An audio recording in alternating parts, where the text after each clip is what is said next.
my fellow Americans, this is former President Barack Hussein Obama, and you're listening to the Mad Titan Podcast.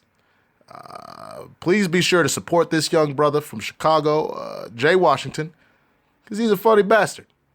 God bless you, and God bless the United States of America. I ignored my destiny once. I cannot do that again. Even for you. I'm the only one who knows that. At least I'm the only one with the will to act on it. The Mad Titan Podcast with your host, Jay Washington.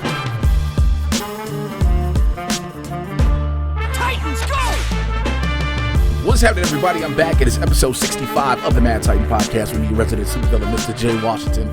Sorry for the delay, ladies and gentlemen. My bad for being late on some shit. I was out of town. I went to Chicago to go clear my head for a couple of days. I've been dealing with a lot mentally, overstressed over about a lot of things, trying to figure out if I'm doing some of the right things as far as career-wise. And, I really have been debating and really, I'm real with y'all. I'd really been feeling what's called imposter syndrome, like what I've been doing hasn't mattered, like it's not really elevating me anywhere, like my career. This is just how I've been feeling. And so I went home to try to clear those thoughts, and it was kind of hard when you don't have anything to do to distract you. So therefore, all you can do is sit and linger in those thoughts and try to figure out why you feel like you feel and how can you move forward. But nonetheless, I decided to just go ahead and push forward, not to mention with everything else going on in the world around you, us. Not just you, not just me, around us. And so I had to try to deal with all of that and trying to accept all of that and just, trying to compile a list of things of what I'm good at and what I'm not good at, what I'm good at doing, what I'm not doing, what I should be doing, what I need to do better and things like that. So that, like I said, on top of being out of town, are reasons why I'm a little bit late with this. So I apologize for that. But nonetheless, for those who are new to the podcast here, what I do is get you caught up on everything happening in the Marvel and DC live action and cinematic universes. You already know the drill. Barbershop talk for nerds. You already know how we do it. Keep it A100. It's just me. I feel I should address something too because it's just me. I normally have a guest on when it's just me. I normally have the Jersey Jackass BC, Ben Campbell. And you won't hear him on here for a very long time. Let me say that first and foremost. I have to be open and say I cannot, in right consciousness and rightful faith, bring him on here with everything that has gone on with him. You've been under a rock. He was recently brought up in some sexual misconduct allegations. Some screenshots came out with him having a conversation, which conversations aren't bad. But it was within a younger woman, underage. I know there are some people who have literally tried to defend it with different situations and saying, oh, well, the age of consent in certain states is blah, blah, blah, so it's not really underage and da, da, da. Like, I'm not going to play all that. I'm not going to do all that. First and foremost, I'm a father of a daughter, so that weighs heavy on me with the situation. I cannot overlook it because of me being a father, also because of me being a man with a moral standing. I have spoken with BC. Granted, he says he's remorseful and how he feels, and he's tried to speak to all parties involved directly with the situation. I told him my level of disappointment and upset, straight up, plain and simple. And in order to not compromise my beliefs here on the show, compromise the show itself, compromise any of my fans who may be listening, male or female. I don't want anyone to feel I am supporting, indulging, enlightening, and, all of those things, someone. And so from right now, what things are seen, right now I feel it's best to separate him from the podcast. You know what I'm saying? It is what it is. Shit. Let me just keep it real. Keep it 100. It is what it is. At this moment, I can't do it. And I'm not going to say, I don't know what the future holds. So I don't know. But as of right now, I can't rock with the homie. Shit's fucked up. So that's for those who are asking, like, yo, I love when y'all on here together. I've had fun. I've had a blast with him on here. Everybody knows that I'd be a fucking liar if I said I didn't. I'd be a liar if I didn't say I love having him on the show and going back and forth and him talking about Venom and me bashing it and all these other different things. I'd be a liar if I said I didn't. But that's not the case here. That's not what this is about. You know what I'm saying? This is about something way more serious than Marvel, DC, some jokes. And so that has to be dealt with. And wherever the chips may fall with that. So I'm letting that be known right now. I did not want this whole episode to go by and anybody to think that I'm admonishing it and not trying to mention it and trying to brush it to the side. That's not me. It's not what I do. So that's out the way. Hopefully you got my thoughts on it. It is what it is. Let's keep moving. Keep shit A100 here, right? So I'm going to try to get through a lot of this as quick as I can. Well, not super fast, but there's a lot. Now, there's not really a lot, but I got a decent amount of emails, which I'm going to discuss that when I get to that point for the Mad Titan Podcast email. Nonetheless, Marvel news. Let's kick it off. Silver and Black. Now, if everybody remember, we were supposed to get a movie of Silver Sable and Black Cat. Well, the plot, the story details have leaked. And we found out what the idea was, and it's a pretty solid thing. Now, if you remember, Gina Prince Bythewood, was set to direct the movie. Now, it is said that it would have had Scorpion, Tarantula, Chameleon, Tombstone, and Norman Osborn in this movie. And this is how it was supposed to go. That Silver Sable was a bounty hunter for the U.S. Department of Justice, and her attempt was to track down Felicia Hardy, a.k.a. Black Cat, to bring her into her paymasters. But now, if you know the story in the past, Black Cat has had to undergo experimental surgery at the hands of Dr. Mendel Strom, using his comic book alias Gaunt here. Now, it would have seen her having AI tech installed in her body to give her the Master Thief powers, which would enhance her skill set. Now, it's not said whether she was going to have like Domino-style bad luck abilities, but it was going to be clear that it was just Felicia's strength and speed that were going to end up being enhanced. Now, if you remember from the Spider-Man animated series on Fox back in the 90s, what they did with her there is she took a variation of the Super Soldier Serum. And so that's what gave Felicia Hardy her strength and ability. So to go AI tech, I kind of see the different route because Super Soldier is MCU in a sense, and this way gives it its own thing. So I have no problem with that. Now, also with Black Cat getting her ability, she escaped, and she would have headed to the border of South America. Now, Silver Sable would have been shown her own motivations for wanting to capture her because she wanted to get those abilities. Now, Gaunt was responsible for the death of Silver Sable's father, Ernest Salvanova, but not to mention the torture and death of many of her Scamarians. Now, that's the Silver Sable's fictional home country, and her plan was to use Hardy to lead her back to Gaunt so she can get revenge on dude. Also, they were going to bring in the Wild Pack. Now, that would have been very interesting to see with that. It would have brought in Dominic Fortune, and who else? Ernest and Sable. Yeah, so that, yeah. They would have been under the direction of Agent Mark Sim. So there would have been a lot that would have introduced these characters. What else? There's so much more. It's unfortunate that now we hear all of this shit about the movie. Like, this is good stuff. This is stuff that you're like, yo, this would have intrigued me with the movie. You know, would have made me go see it. I was going to go see it from the jump. But to know that it's not the case is like, damn. Now, they were going to use the Chameleon because there was going to be one point where Silver Sable was going to reach out to one of her contacts in the tri-border region of South America, Dmitry Smirnikov, who is the Chameleon. Now, we see the Chameleon in Spider-Man Far From Home. Well, he's not directly the Chameleon, but we got Dmitry. You've got Scorpion and Tarantula.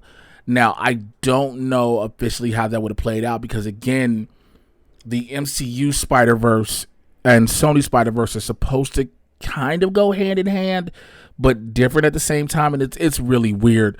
So nonetheless, like I said, I would have been interested to see it. I'm mad it's not happening.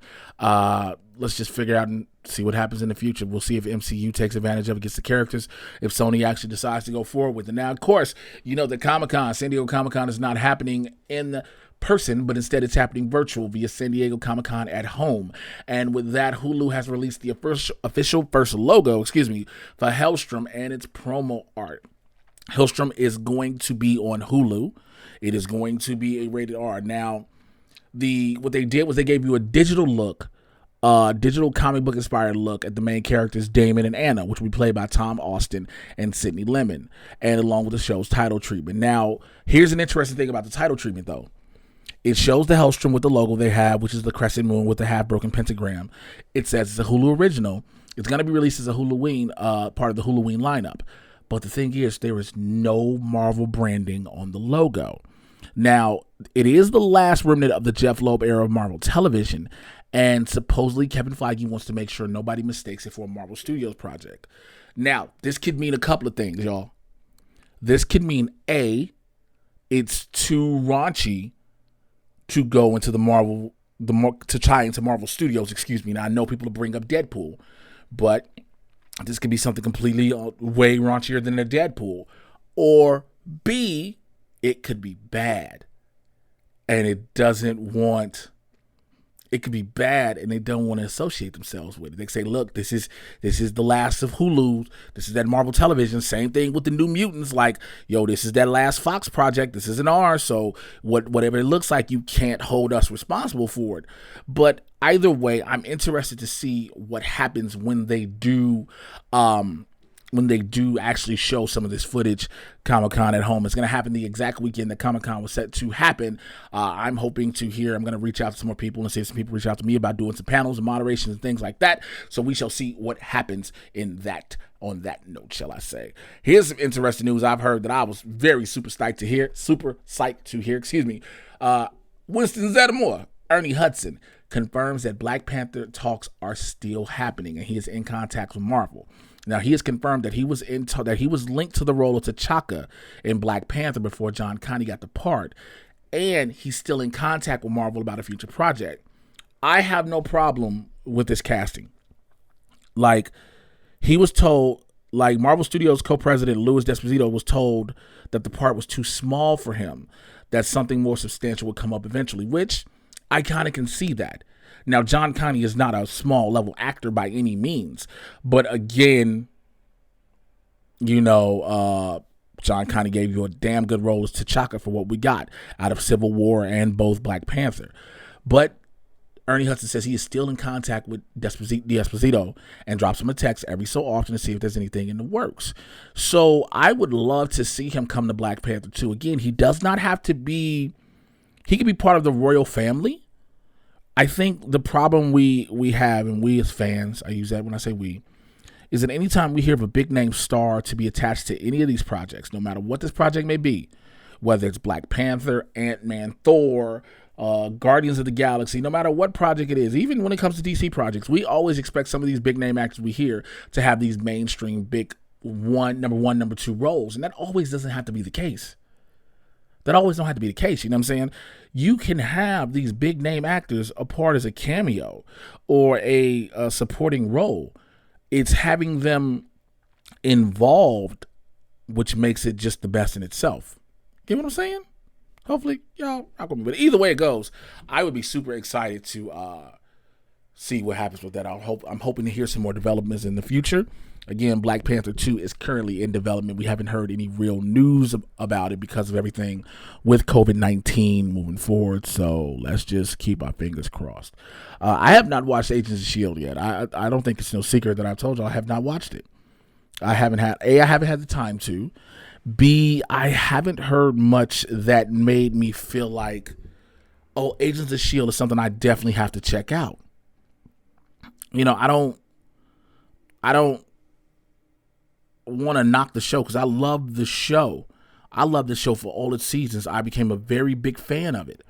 But to hear the way it was leaving, you know, because it being its final season, it's like you want the show and you feel like the show deserves better justice, if that makes sense. So, all right. We're going to go into some of these. Let me pull up this exact story because I want to, we'll kick off with this story. Well, this will be the best story to kick it off with. This way I'm not being an a-hole because I know people are going to be mad with me.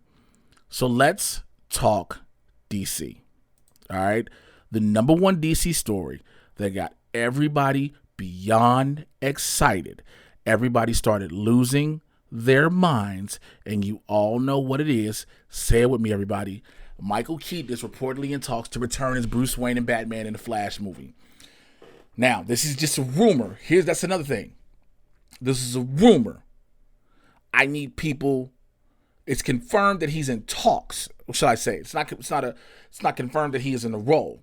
So this is from my homie Jeff Snyder. It's confirmed that Michael Keaton is in talks to play Bruce Wayne in The Flash and potentially beyond, including movies like Batgirl. And the character may be positioned to be like a coach or mentor, similar to the way Nick Fury is used in the MCU, which would open the door potentially to him having Terry McGinnis in a Batman Beyond movie. Now, this is going to be in the Flash movie, Flashpoint. So, the issue becomes... Okay, let me figure out how I want to say this the best way. So for those who don't know what Flashpoint is, and I doubt if you're listening to this, you don't know, this is when Barry Allen goes back in time to stop his mother from being killed. But in the process, he changes the entire timeline and shit goes crazy. One of the craziest things that happens is that Bruce actually dies instead of Thomas and Martha Wayne. What did you say that name? Instead of Thomas and Martha Wayne, and Thomas Wayne becomes Batman. That is not set to happen. First of all, the Thomas Wayne being Batman is not set to happen.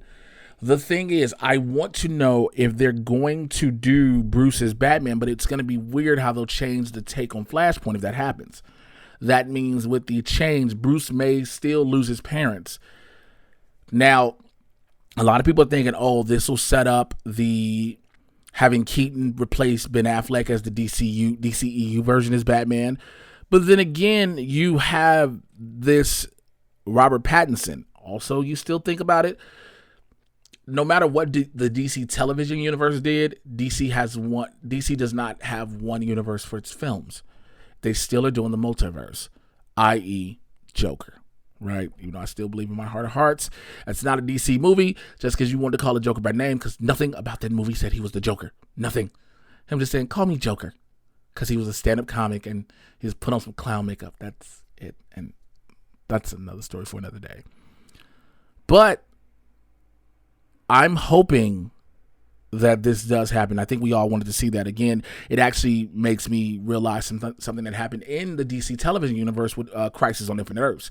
Remember, you got Earth 89, which was reference to Batman 1989, and you got Robert Rowe's character of Alexander Knox, and you had a newspaper headline with talking about the power couple of Selina Kyle and Bruce Wayne. So you saw the pictures of Michael Keaton and Michelle Pfeiffer, but no actual, they weren't physically there. But that could be why, because Warner Brothers may have had plans to try to bring Keaton back into physical for the movies. Again, it's confirmed he's in talks. There is no guarantee. Would I love to see him come back? Yes. But a lot of people ask this question. If you're trying to get him to play Bruce Wayne and be a Nick Fury type character for the DCEU, there's nothing wrong with that. The issue, though, is him being the Vulture in the Marvel Cinematic Universe, with them supposedly going forward to get ready to do this Sinister Six, which they are building up to. Because, yes, that's what they're building up to. You have the Shocker, you have the Scorpion, you have the Vulture, you have Mysterio. What was the other ones potentially? The Tinkerer, no. But you're building up to that. So you're trying to figure out how to combine the two. That's going to be an interesting thing to see. I don't know how that's going to play itself out. I don't know. I don't know yet. But I am interested in seeing it happen. I will admit, I'm hella interested in seeing it happen if it does. I have no problem with seeing it. I love Michael Keaton's Batman. I just revisited Batman Returns a couple days ago. So why would I have a problem with that? You know what I'm saying? Why would I have a problem with that? I'm good for it. He's arguably one of the best Batman we've ever had. So, yeah, there's that. But let me switch over to a little bit of gears that everybody's been talking about, the Snyder Cut, which is eventually coming to HBO Max. I do not want to talk about it. You know my feelings on it. There's no secret. You all know exactly where my heart stands with it. I don't want this to be a thing, but it is a thing. So therefore, I eventually have to deal with it, right? Right.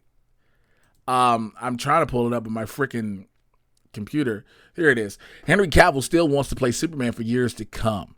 So now Variety hosted a talk between Henry Cavill and Patrick Stewart for their roles in both The Witcher and Star Trek Picard, respectively.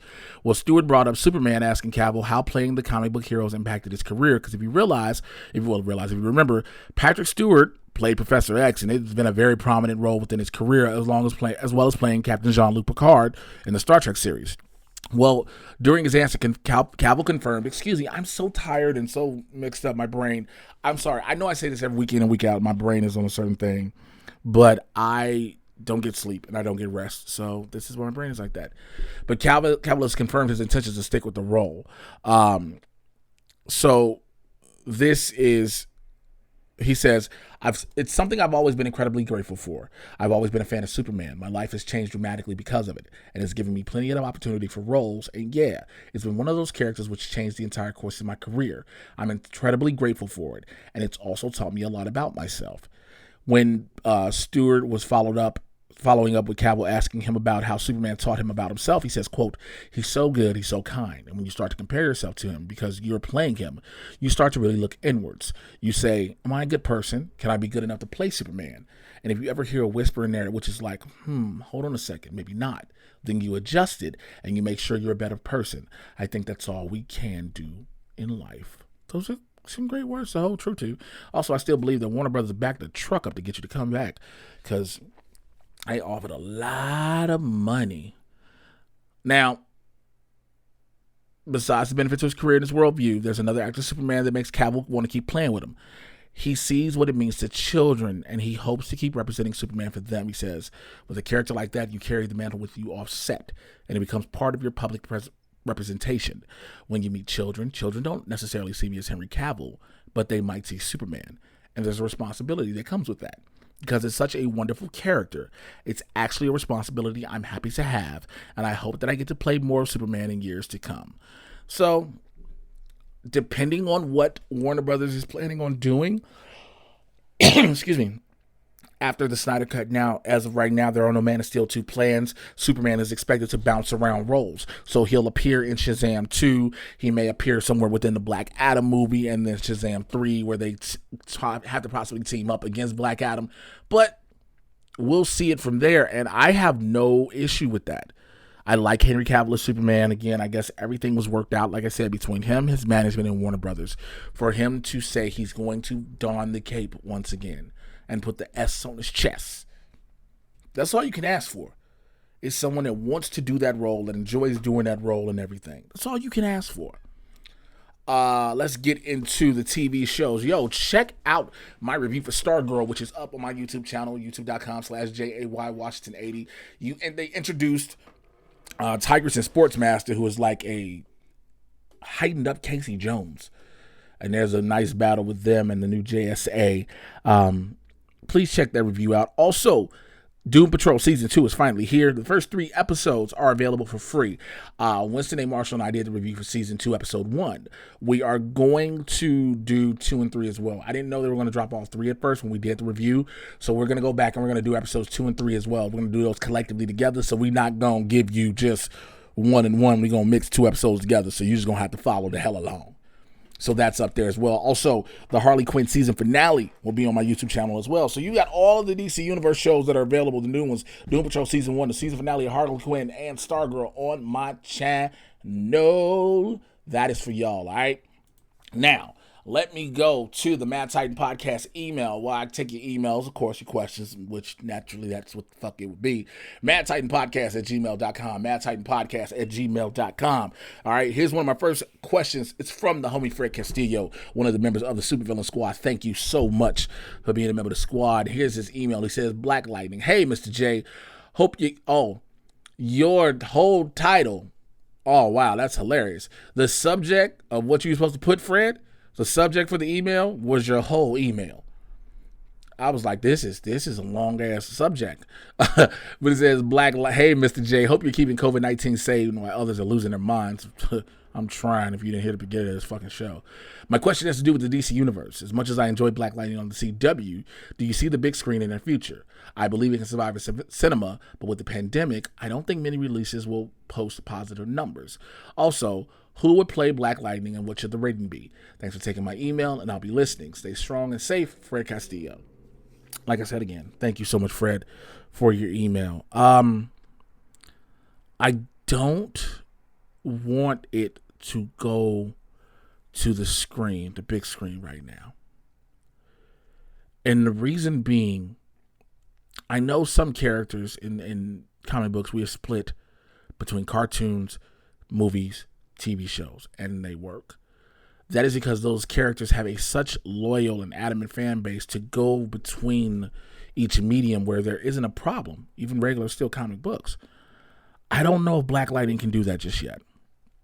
Yes, the show is on its 4th season coming up on the CW. Yes, it is a very positive impact on what has become in the DC universe. A lot of people love it as opposed to some of the other shows in the Arrowverse. It is also he is a very standout character on Young Justice on the DC Universe app. As far as the big screen, I don't know if you give him his own movie. I don't know. I think because I think the problem is if you introduce some people are automatically going to want that movie, no matter what happens. If you do something where Barry just happily runs through Freeland and meets a Jefferson Pierce, now everyone wants that Jefferson Pierce story, and I think we're slowly starting to get to the meat and potatoes of the Jefferson Pierce story, the Pierce family story, with Black Lightning on the CW, if that makes sense. I don't know if there's enough people to warrant that film. And like you just said, it posting positive numbers. A Black Lightning movie would be a major blockbuster film. And I know Black Panther's a different situation. Black Panther has the lineage of its character within itself, the backing of the Marvel Cinematic Universe in itself to help it build upon. I don't see the DC Universe, the DCEU, strong enough to build Black Lightning right now. If what they're doing now continues to yield positive fruits, then yes, maybe. But as of right now, I'm not 1,000% sure. Hopefully that makes sense. All right. D Ashley 2003 at yahoo.com. Let me just say this real quick, and I love you as a supporter of D Ashley 2003. You ask a million different questions. You're asking a million different questions, bro. I need you to pick one. I'm not gonna be able to answer all these questions, dog. Like, you got just ask one. I know you got a bunch of questions, but I want other people to get their questions in too, because you got like 3 or 4 of them here, and I appreciate you. So I'm just gonna pick one of your questions. All right, I'm gonna pick a question, and this is the one I like. It's a She-Hulk question. It says, "Do you think Jennifer Connelly from the Snowpiercer series will be She-Hulk? Or will they do with all females in the MCU that's not supporting cast or featured and go even real young, even though the majority of men are over 40? I think in the comics she's mature like Bruce Banner. And if they do a lawyer in the late 20s or early 30s, which I hope they don't, who would you pick?" I hope they get Allison Brie. Just call it for what it is. They said they wanted an Allison Brie type. My issue is, I think my biggest issue is whoever you get to play Jennifer Walters will not necessarily be the same one to play She-Hulk, because I don't want them I don't think She-Hulk should be CGI'd. There are enough muscularly built actresses out here, muscularly built actresses who can act, who are good actresses, who can have the height, the demeanor, and pull it off, that you don't have to CGI it. Don't get me wrong, the Hulk is a different entity. It's a whole different monster. It's an 8-foot creature. A 8-foot hulking creature. And so it's not as easy to do that as it would be anything else. Said Allison Brie. I'm not 100% sold on Gina Carano. But I'm like, I'm trying to think who, like, a lot of people will bring up a lot of athletes we see. First and foremost, as a choice. People will be like, yo, what about this athlete? What about her? What about her? What about her? And the athlete in question may have the stature we're looking for, which is dope. But can she act? That's the biggest thing. Can she act? Just because somebody has the build, even with a guy, even with a dude, just because he got the build, don't mean that he is the person to play that role. So it's hard. Somebody will have to come out the blue and be like, yo, I never even thought about that. But the problem with Hollywood is there's this stigma that women need to be built like a twig damn near because of the camera adding 10 pounds. So if a woman has any bulk, unless it's like structure, her body is structured a certain way, then they're treated differently and looked at differently, if that makes sense. I don't want to sound sexist by any means. Guys the same. Guys have to be. We see Chris Evans, Chris Hemsworth, and even Hugh Jackman, and we see them all ripped up and jacked, and yes, they are, but at the same time, outside of camera, they're cut up, but they're not super huge. They're small. They're just jacked up from what it looks like. Now, some get bigger. Yes, they do, but the camera enhances that. As far as will they go younger? I don't want them to. I really don't want them to, and I completely get what you're saying. Yes, the guys are definitely older.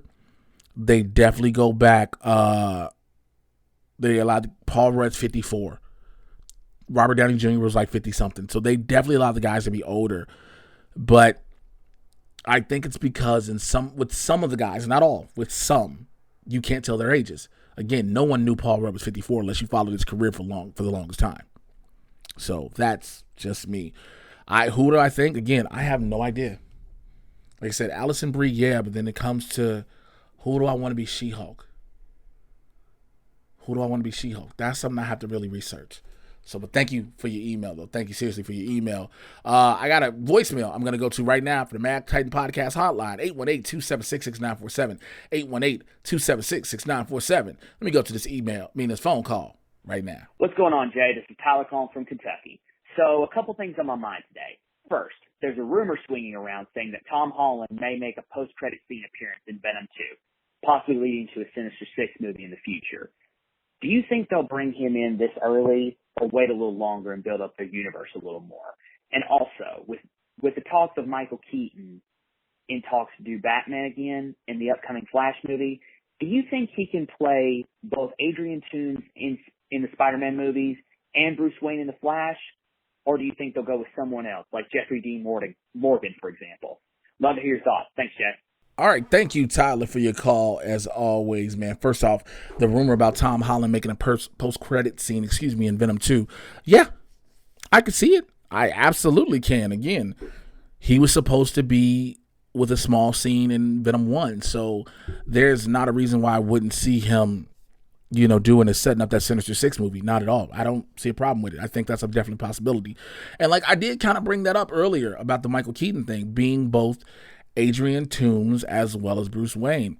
Scheduling, yes, that would probably be the biggest issue. Scheduling, and not to mention, not just these two universes that Keaton would have to deal with. Keaton also has a lot of other projects people want him involved in. It would have to be how much he's willing to give to both, and what is the role, like I said earlier.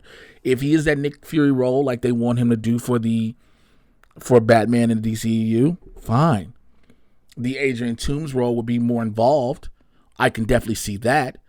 And again, Jeffrey Dean Morgan not happening. Again, and also if they do Keaton as the older Batman, it can set up him being the older Bruce Wayne to introduce Terry McGinnis, going Batman Beyond, and we can go from there. Hopefully that answers your question. I think that's it I've got for the calls. Again, 818-276-6947, 818-276-6947. Again, I am very sorry for being a little slurred and trying to get this late to you guys. I just wanted to make sure I got it out to you all. It's been a very stressful 7 days with everything going on in the world still, more stuff consistently that's adding on top of that. Personally having to deal with life, like I said earlier, and then the other shit as well. So I apologize for not really being here like I want to, but I'm hoping, I'm not hoping, I can feel you guys' love and support as you all listen to this, and I'm appreciative of it, and I'm grateful. So now that I'm back, everything is back rolling. Let's get that going. But thank you to everybody who's checked out this episode. Please make sure you rate and review it on wherever you listen to this from. I looked at one of the reviews on Apple Podcasts, and one of them was like, well, it just curses too much. I would like it, but I don't think this needs to swear. Here's the problem. This is why I hate people who give reviews like that, and I'm going to just say it that way. You know what this is. If you feel like it's a problem because I swear too much or some other people swear too much, don't listen. And look, I don't want to try to ostracize anybody, but don't listen. I'm not going to change what I do because all of a sudden your ears are sensitive. I'm not going to change who I am because all of a sudden you're like, well, I think it could be like this. Yo, don't do that with me. Do that with somebody else. Do that shit somewhere else. I'm not the one. I'm sorry. I hate to come off as that dude, but it really irks me. And people are like, I want to give it a great rating, but the fact that, I just don't like the swearing. Well, you don't have to listen. Because I'm not changing it. Until I'm making major money for this shit, and more than likely, if I'm making major money for this, they're going to take me the way that I am. Unless Marvel Studios themselves or Warner Brothers themselves are supporting the podcast and endorsing it, then I'd have to change up. I'll be honest. Other than that, I'm not. So go ahead and rate and review, please, wherever you get your podcast from. I appreciate it. Follow me on Twitter and Instagram at Mr. J Washington, MRJAY. You should know how to spell Washington. My Patreon, the Supervillain Squad, patreon.com/Mr. J Washington. Two of my members of my $25 tier. Now that I'm back in town, I'm going to drop you all some emails. We're going to set up our one-on-one with the supervillain, and we're going to see if you guys want to do a one-on-one regular interview or if you guys want to be a guest for an entire episode to the podcast. So I'll tell you who those two are when I go to the members of the squad. To everybody else, if you're already a member of the squad, you know what that means. You're a producer of the show, because without you, there is no me. There is no show. There is no Mad Titan podcast, and I thank you all. So let me kick it off by thanking my newest member, Travis Earl. Thank you for joining the squad. And to all my existing members, Adam Collins, Adelia Chamberlain, Alberto Rios. Again, I'll be setting up your one-on-one. Thank you for joining that tier. Akeem J. Brown, Ashley King, AZ Badfish, Blue 87 Jones, Brandon Buckingham, Brian Kimmett, Drop Brock Stevenson. Lord have mercy. Why am I stumbling so much? I am so tired. I'm so fucking exhausted. California Joe, Cheryl Corbin, Christopher Connolly, Kasi Nacha Lobe, Dan Bemke, David Adams, David Gaines, Dizzle, DJ Snacks, Edward Wilshire, Fanboy Cantina, Fillmore Pockets, Fred Castillo, Greg Morrissey, Hank Staley, Hillary Nellums, Jake Icavetta, James Smart, Jared Simpson, Jason Inman, Jeffrey Chadorn, Jim Mason, Jim Payne, Joe Crack, John Mariano, John Lestrina, Kirsty Oliveria, Kyle Grandinetti, LK, Marcus Kennedy, Marcus Burton, Mikey Lito, Paisley Darts, Randy Constance, Raul Alejandro Mendoza, Rudy Rueda, Samiritas Fi. I will be setting up your one-on-one with the supervillain soon too as well. Steve Tozen and the Prince That Wasn't Promised. Thank you all. As I said, you all are the reason I do this and producers of the show. I could not do this without you all. I'm trying to build this each and every day. I am so tired as I'm doing this. I am so fucking sleepy, but I was like, I gotta do this for the people. Like, that's how I keep shit real with y'all. Y'all already know me. I was like, I gotta keep it real with them. I'm trying to build this more and more. Again, that's some shit that stresses me. I want to make sure this is the best thing I can give you all while trying to grow and build more myself, to build more fans, to build more listeners, to build more of a reach and a following. So it is stressful trying to make sure you're giving everybody all you got and then some. So thank you to everybody that rocks with your boy, all right? I gave you the YouTube channel, youtube.com/JAYWashington80. I told you all the shit that's on there. Blurgs in the Hood every Tuesday, live, 2 p.m. Pacific, 5 p.m. on the East Coast. Myself, Winston A. Marshall. We talk about everything, pop culture, nerd world, music, entertainment, sports, politics, all that crazy shit for about an hour. It may go over a little bit of times, but you know what? It's a great time all the way around, and we have fun with the listeners and interact with the listeners and viewers as well. So make sure you check that out, all right? Thank you for everybody for listening with me and just dealing with me as I babble, as I was slurring through words and dealing with everything. I know some people are like, yo, is he drunk? Nah, I'm just exhausted and drained, but at the same time, I know I have to get this to you all, and I feel like me giving it to you while I'm like this, or even while I have more energy, is still me giving it to you in the raw. And I love you all, and I appreciate you all, and I will holler at you all next week. Till then, take care. I'm out of here. Bye.